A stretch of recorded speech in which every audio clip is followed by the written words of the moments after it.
오늘 우리에게 주시는 하나님의 말씀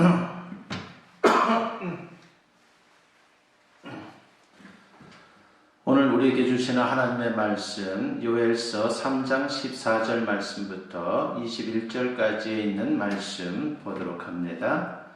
찾으신 줄 알고 제가 봉독해 올립니다. 사람이 많으며 심판의 골짜기에 사람이 많으며 심판의 골짜기에 여호와의 날이 가까움이로다. 해와 달이 캄캄하며 별들이 그 빛을 거두도다. 여호와께서 시온에서 부르짖고 예루살렘에서 목소리를 내시리니 하늘과 땅이 진동하리로다. 그러나 여호와께서 그의 백성의 피난처 이스라엘 자손의 산성이 되시리로다. 그런즉 너희가 나는 내 성산 시온에 사는 너희 하나님 여호와인 줄 알 것이라. 예루살렘이 거룩하리니 다시는 이방 사람이 그 가운데로 통행하지 못하리로다. 그날의 산들이 단 포도주를 떨어뜨릴 것이며 작은 산들이 젖을 흘릴 것이며 유다 모든 시내가 물을 흘릴 것이며 여호와의 성전에서 샘이 흘러나와서 시딤 골짜기에 되리라. 그러나 애굽은 항무지가 되겠고 에돔은 항무한 들이 되리니 이는 그들이 유다 자손에게 포악을 행하여 무죄한 피를 그 땅에서 흘렸음이니라. 유다는 영원히 있겠고 예루살렘은 대대로 있으리라. 내가 전에는 그들의 피 흘림 당한 것을 갚아주지 아니하였거니와 이제는 갚아주리니 이는 여호와께서 시온에 거하심이니라. 아멘. 오늘 이 말씀을 가지고 여호와의 날 어디에 서겠습니까? 라고 하는 제목으로 여러분과 같이 은혜를 나누고자 합니다. 요엘서는 요엘 선지자가 본 환상을 기초로 해서 이스라엘 백성들에게 선포한 예언적 말씀입니다. 그 내용을 한마디로 요약하면 여호와의 날에 대한 계시입니다. 즉 여호와의 날이 임한다는 것이죠. 요엘서는 전체 3장밖에 안 되는 아주 짧은 말씀입니다. 이 짧은 말씀 중에 여호와의 날이라고 하는 표현이 4번 나옵니다. 그 중에 오늘 본문 14절을 보면 여호와의 날이 가까움이로다 라고 말씀을 합니다. 이렇게 요엘 선지자는 여호와의 날이 머지않아 임할 것을 여러 차례 반복해서 강조하고 있습니다. 도대체 요엘 선지자는 왜 이렇게 반복해서 여호와의 날이 임할 것이다 라고 하는 것을 강조하고 있는 것입니까? 사람들이 착각하고 있기 때문입니다. 당시 많은 사람들이 여호와의 날은 임하지 않을 것이다 라고 착각하며 살았습니다. 그리고 여호와의 날이 임하더라도 먼 훗날에 있을 것이다 라고 착각하며 살았습니다. 그래서 죄짓고 악을 행하고 하나님의 진노를 불러일으키는 삶을 그들은 아무렇지도 않게 살았습니다. 예수님도 이런 착각에 빠져 사는 사람들의 교만한 본성을 지적한 적이 있었습니다. 마태복음 21장 33절 이하를 보면은 소위 포도원 농부의 비유가 나옵니다.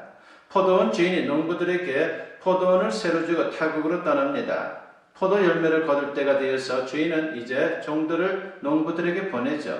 그런데 농부들은 새를 낼 생각은 하지 않고 종 하나를 때리고 종 하나를 죽이고 또 하나를 돌로 쳤습니다.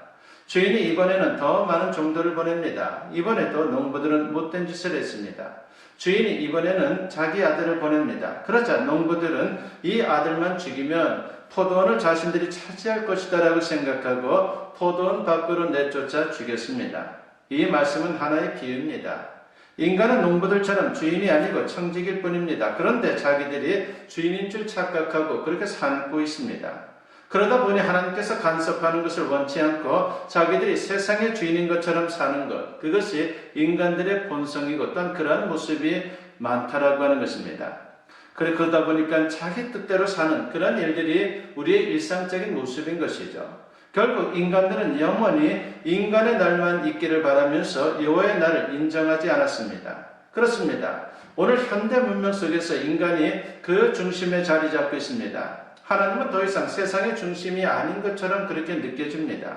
다만 주변일 뿐이다라고 하는 생각을 갖게 하죠. 심지어 교만한 인간들은 하나님마저도 인간이 만든 것이다라고 주장을 합니다. 하나님이 존재함으로 인간이 존재하는 것이 아니라 인간이 존재함으로 하나님이 존재한다라고 억지 주장을 펴고 있는 것입니다. 이런 사람들에게 여호와의 날은 결코 있을 수 없는 허구일 뿐입니다. 오직 인간의 날만 있고 또 이 인간의 날은 영원하다라고 그들은 주장합니다. 그러나 오늘 본문에서 요엘 선지자는 분명히 말씀합니다. 여호와의 날은 분명히 있다고 말입니다. 그리고 그 날이 지금 가까이 오고 있다라고 말입니다.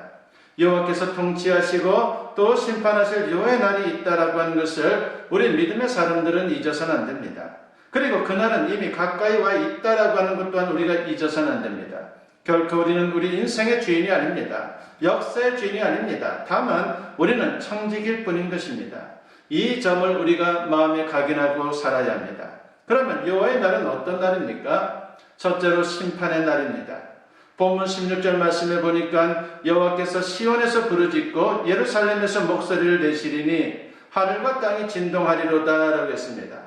여호와의 날에 여호와의 심판이 시작된다는 것입니다. 여기서 시온과 예루살렘은 여호와의 날이 없다라고 착각하며 오직 인간의 날만 주장하던 자들이 조롱하고 저주하고 공격하던 목표이기도 합니다. 그러나 여호와의 날을 기다리는 하나님의 백성들이 사모하는 그러한 곳이기도 합니다. 그리고 이것은 사도 요한이 계시록에서 말씀한 새 예루살렘입니다. 여호와의 날에 바로 이 새 예루살렘으로부터 심판의 소리가 들리게 될 것입니다. 그 심판의 소리는 온 우주가 두려워 떨며 듣게 될 것이고 그 소리와 함께 하늘과 땅이 진동하게 될 것입니다. 그렇습니다. 여호와의 날은 심판의 날입니다. 인간 날만을 주장하던 교만한 인간들을 심판하는 날입니다. 여호와의 날을 조롱하고 하나님의 주권을 무시하던 자들을 심판하는 날입니다.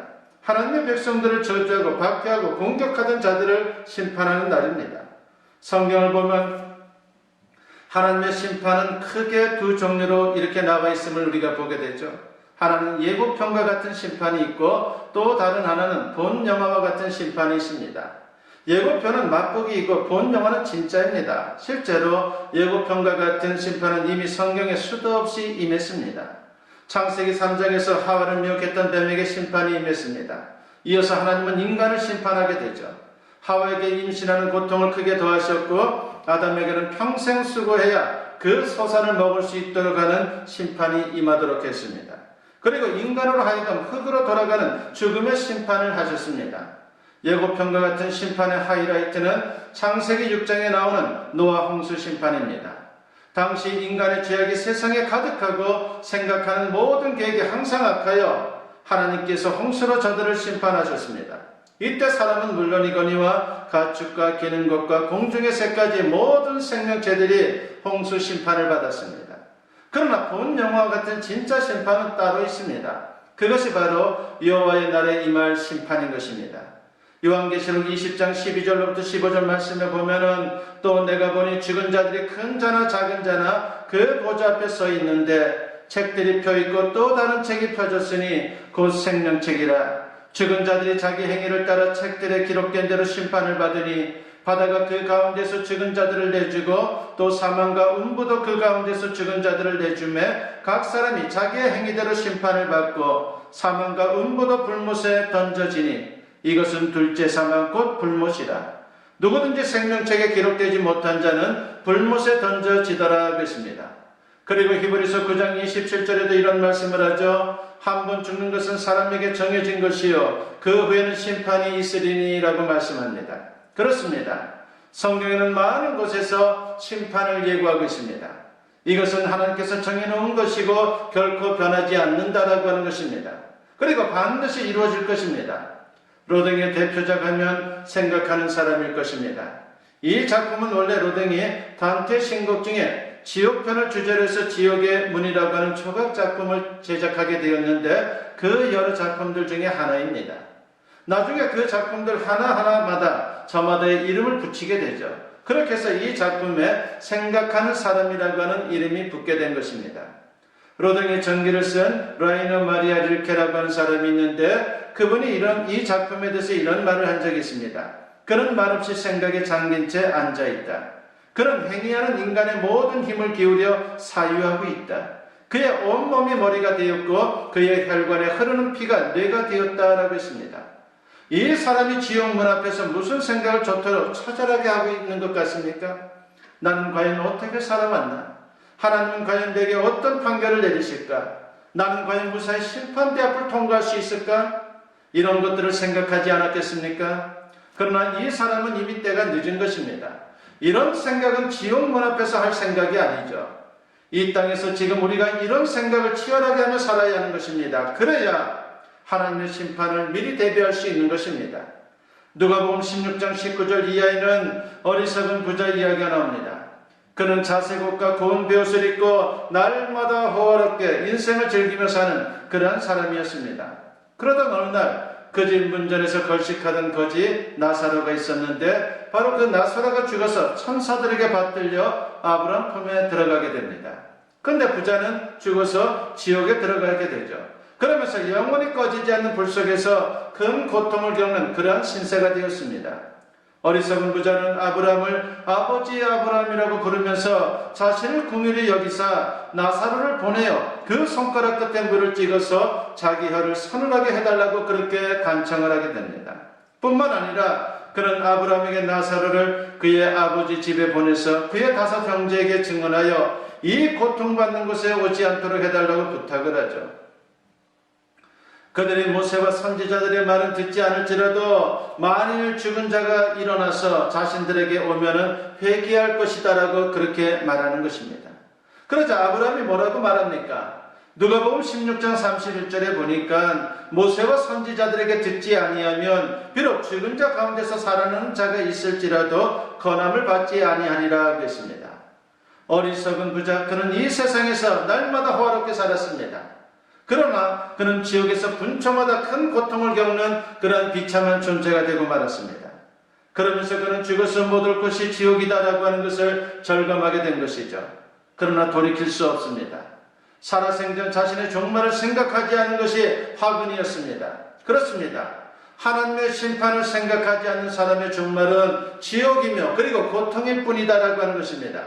그러나 자기 인생의 종말을 생각하는 사람, 곧 하나님의 심판을 생각하는 사람은 천국으로 천사들에게 이끌려가게 될 것이고 영생의 영광과 복락을 누리게 될 것입니다. 이러한 모습이 우리 모두에게 있기를 간절히 축원합니다. 두 번째로 여호와의 날은 구원의 날입니다. 오늘 본문에는 소망의 말씀이 나오죠. 본문 16절 중반절에 보니까 그러나 여호와께서 그의 백성의 피난처 이스라엘 자손의 산성이 되시리로다 라고 했습니다. 비록 여호와의 날이 임하여 심판이 시작되어도 하나님의 백성들은 그 심판에서 오히려 구원을 받게 될 것이다 라고 말씀을 합니다. 그리고 본문 18절 말씀에 보니까 그날의 산들이 단 포도주를 떨어뜨릴 것이며 작은 산들이 젖을 흘릴 것이며 유다 모든 시내가 물을 흘릴 것이며 여호와의 성전에서 샘이 흘러나와서 시틴 골짜기에 되리라 하고 있습니다. 여호와의 날에 하나님의 백성들을 특별히 보호하시고 복 주신다는 말씀입니다. 그렇습니다. 여호와의 날은 하나님과 등지고 살던 사람들, 하나님과 원수로 살던 사람들에게는 심판의 날이며 저주의 날이 될 것입니다. 그러나 하나님의 백성들에게는 그날이 축복의 날이 된다라고 하는 것입니다. 그런데 심판대 앞에 설 때에 우리의 행위로 구원받는 것이 아니다라고 하는 것을 알아야 합니다. 비록 그렇게 살려고 아무리 힘쓴다 해도 그것만으로는 심판대를 통과할 수가 없습니다. 예수님께서 변호해 주셔야 합니다. 예수님께서 믿음이 있는 성도들 위해 특별히 변호해 주실 때에 우리가 심판대를 잘 통과할 수 있다라고 하는 것입니다. 출애굽기 12장에 보면 하나님께서 애굽을 심판할 때에 집집마다 장자를 죽이는 심판을 내렸습니다. 그러나 이스라엘 백성들의 집은 그 심판에서 구원을 받았습니다. 그때 이스라엘 백성들이 어린 양을 잡아 그 피를 문설주와 임방에 발랐고 하나님의 사자가 그 피를 보고 그 집을 넘어간 것입니다. 그런데 아무리 어린 양의 피가 중요하고 예수님의 십자가의 피가 중요해도 그 피를 집의 문설주와 임방에 바르라고 하는 것을 믿고 순종해야 하는 것입니다. 출애굽기 12장 7절 말씀에 보니까 그 피를 양을 먹을 집 좌우 문설주와 임방에 바르고 라고 했습니다. 잘 생각해 보십시오. 이것은 믿음을 고백하라고 하는 것입니다. 그것도 공개적으로 믿음을 고백하라고 하는 것입니다. 문설주와 임방은 문을 대표하고 대문은 그 집 사람들을 대표합니다. 그들이 만일 하나님을 믿지 않았다면 그 명령에 순종했겠습니까? 한번 생각해 보십시오. 페인트도 아니고 피를 칠하라고 그렇게 명령을 내리는데 그것을 따를 사람이 얼마나 되겠습니까? 그냥 맨정신에 정말 일상적인 생각을 가진 사람들이 그 명령을 따를 수 있겠습니까? 무엇보다도 애굽 사람들이 그 모습을 보고 얼마나 이상하게 생각했겠습니까? 또 얼마나 조롱했겠습니까? 그러나 중요한 것은 그런 집만 죽음의 재앙에서 구원받았다라고 하는 것입니다. 무슨 말입니까? 오직 믿음으로 구원받는다는 것이죠. 그런데 진짜 믿음은 공개적으로 고백되어야 합니다. 로마서 10장 9절에서 사도 바울은 말합니다. 네가 만일 네 입으로 예수를 주로 시인하며 또 하나님께서 그를 죽은 자 가운데서 살리신 것을 네 마음에 믿으면 구원을 받으리라고 했습니다. 마음으로 믿어도 입술로 공개적으로 고백하지 않으면 그 믿음의 진정성을 인정받을 수 없습니다. 그런데 어떤 분들은 숨어서 예수님을 믿습니다. 물론 북한이나 이슬람 같은 믿음 생활을 하는 데 있어서 상당히 어려움을 겪는 그러한 곳에서 참으로 그들이 믿음 생활을 한다라고 하면요, 우리가 어느 정도 이해할 수 있을 것입니다. 하지만 이런 경우도 아닌데 믿음을 숨긴다면 이것은 대단히 곤란하다라고 하는 것입니다. 왕따 될까봐 숨기는 겁니까? 하나님이 기뻐하시는 거룩한 왕따는 좋은 것입니다. 아무리 유월절 어린 양이 있어도 피를 바르지 않은 집은 모두 죽음의 재앙을 피할 수가 없었습니다.